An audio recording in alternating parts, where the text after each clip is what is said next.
Good morning, everyone. Namaste. I'm going to call in Archangel Michael to clear, cleanse this space of all negative and lower vibrations from our mind, body, and soul, home and hearts, placing the white light of protection on us with his blue seal. And yesterday, guys, we read on the Kabbalion, the 7 Hermetic Principles.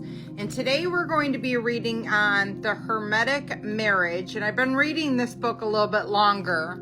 And it is on the being, a study in the philosophy of thrice greatest Hermes.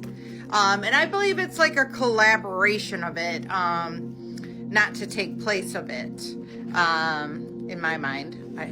I'm trying to put it all together. I know Thoth is involved in it, and I understand also as well it's Hermes, the god Hermes. So I don't know if it's a combination of it, but it says a hermetic marriage is symbolic of the individual who has made himself right with all things, most of all to be true to himself, a fellow man. Explains certain alchemical symbols and nature of all things, taking human relationships as the basis. And I absolutely love that. So we're on part 2, Hermetic Marriage, Hermetic Anatomy. And it says, number 1, a natural theory of creation has been generally accepted by the people of the world, with the possible exception of those in the Christian faith. To the ancients, everything in nature was alive. Therefore, they accepted the human body as symbolic of the universe. The Hebrews called this prototype Adam Kadmon, or the grand man, in whose mold of all things were made. Every system of cosmology,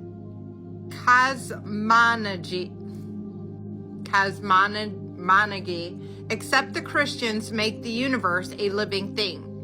Instead of a God separate from his creation, the Brahmins, Jews, Persians, and Chinese have conceived that their God is a being hopelessly involved in his creation. They have accepted more literally than the Christians the idea that man dwells in God, and that God, he lives, moves, and has his being.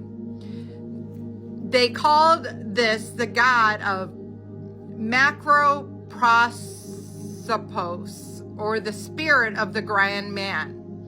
From his body was made the macrocosm, consisting of the suns, the moons, the planets, the meters, ethers, gases, and the sundry parts of creation. In the Scandinavian Eddas, the universe was formed in the body of Ymir, the first frost king.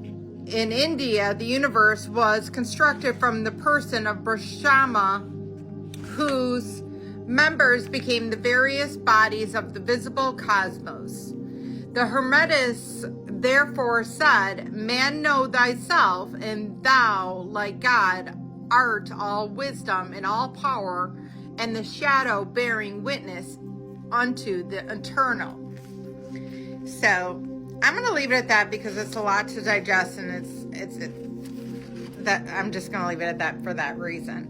But I'm understanding what they're saying, and it really doesn't matter your religion that you have. And I've heard this numerous times on this app as well as in my life. You know, as long as you are of a good person doing good things in this world, trying to make a difference and be there for people, it really, to me, doesn't matter what essentially makes you to be that. You are tuned in and tapped into something that is of a higher power. We all have that higher power within us. I believe it's your divine spark, your God spark that you can activate, which is what many people have done before us, such as Jesus Christ, which is where he got the Christ from. His name was Jesus. His last name was not Christ. He activated the Christ within.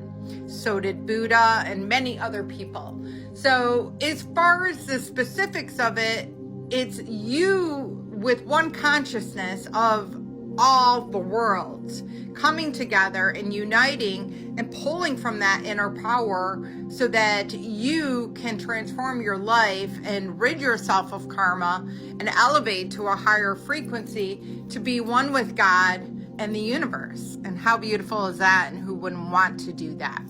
Irregardless of your religion, you should want to become one with God, or source, or the universe. It really is irrelevant to what you believe. So I hope this helps, guys. I love you all. Have a blessed day, and namaste.